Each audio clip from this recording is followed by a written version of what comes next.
The timeline begins on a late summer afternoon. The air smells of hot asphalt and cedar mulch. A 7-year-old boy named Arthur falls hard, scraping his knee. Before he can cry, a little girl with a missing front tooth crouches beside him. She doesn't speak, handing him a star-patterned bandage. From that exact second, their gravity anchors them together. The years bleed together in a shared montage of milestones. They trade rusted childhood bicycles for the worn steering wheel of a hand-me-down sedan. They defend each other from high school cruelties, pass notes in biology class, and eventually share their first terrified kiss in the twilight beneath the football bleachers. The momentum carries them into adulthood. They stand at an altar, pledging their lives to one another. They buy a weathered starter house with peeling white paint and a wraparound porch. Even washing their family car in the driveway on a Saturday afternoon carries meaning, simply because they are doing it together. Then the years accelerate. 2 pink lines on a plastic test turn their spare room into a soft, sunflower yellow nursery. They host a baby shower in their backyard, paper lanterns hanging from the oak trees. And in the bright light of a hospital delivery room, Arthur touches his newborn baby's hand, welcoming their first child into the world. The miracle repeats. They paint a 3rd bedroom pale blue. At their 2nd baby shower, a stumbling toddler weaves through the guest's legs. Arthur looks at his pregnant wife and feels a wave of absolute gratitude. The family unit is complete. This cinematic life was an essential construct. It established an absolute psychological dependency.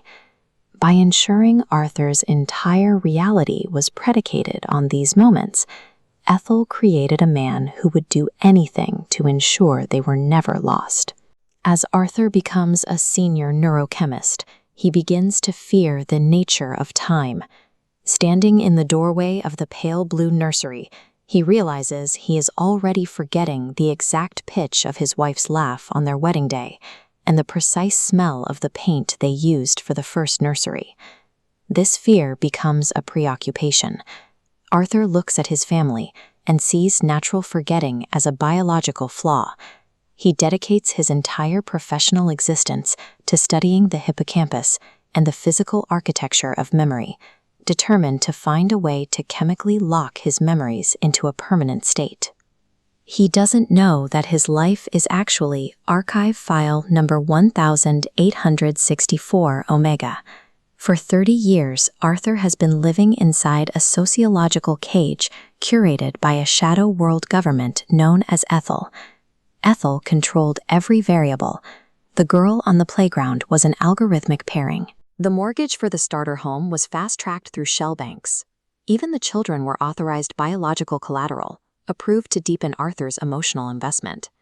This is a strategy Aethel calls closed-loop biological R&D.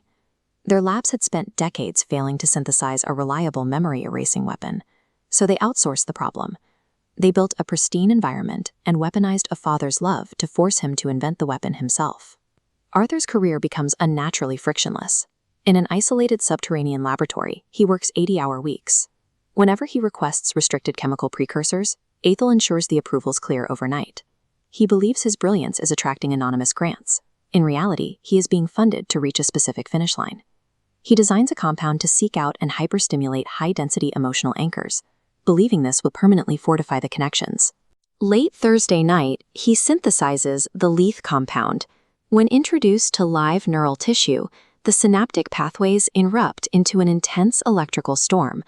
Arthur interprets the electrical spike as a sign of total recall. He weeps with joy, believing he has succeeded. He misses the reality. The compound is hyper-stimulating the synapses until they physically burn out and sever. Driven by his desperation to save his family, Arthur has miscalculated the limits of biological hardware. The compound he believes will preserve his memories is actually a chemical pathway designed to excise them. He brings the compound home on their anniversary.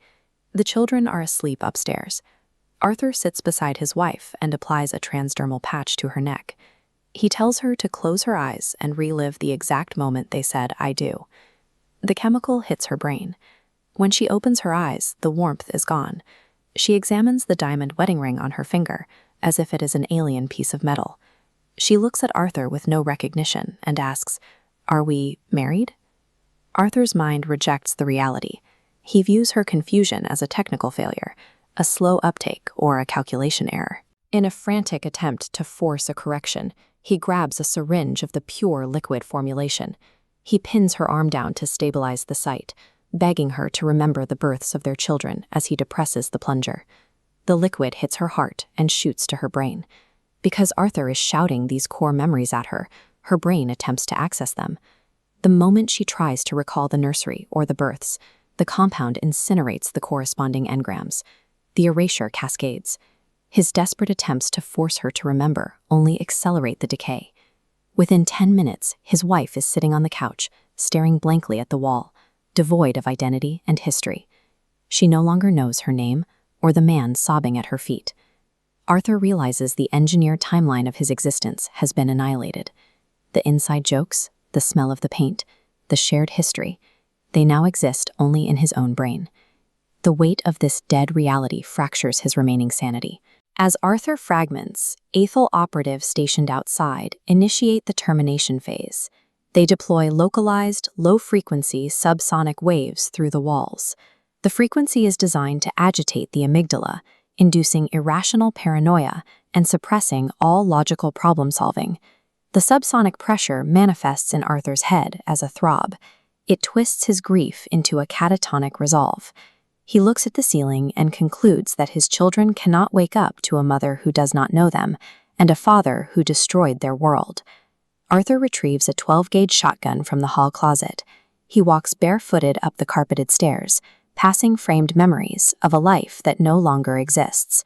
He enters the blue room and then the yellow nursery and terminates the timeline forever. The house goes silent. Aethel successfully used environmental agitation to force the asset to clean up his own biological collateral. They achieved the objective without direct, visible intervention. Arthur returns downstairs and sits beside his wife. He picks up the final syringe of a leth compound. He presses the needle into the side of his own neck. The guilt of the gunshots, the smell of the yellow paint, and the 30 years of shared history vanish. Aethel recovery teams breach the residence minutes later. They seize all digital schematics and chemical formulas. The local police report the incident exactly as Aethel designed, an inexplicable domestic murder-suicide attempt that left both adult subjects in dual psychological fugue states. Aethel now possesses 4 stabilized vectors of an absolute cognitive scrubbing agent. The leth compound is ready for global deployment to manage anomalous zones and neutralize dissidents. Project Leth proved that the most effective way to secure a human asset is through cultivation. By engineering a life of absolute joy, Aethel created a man who would build a weapon to save it, and then destroy his universe when that weapon worked.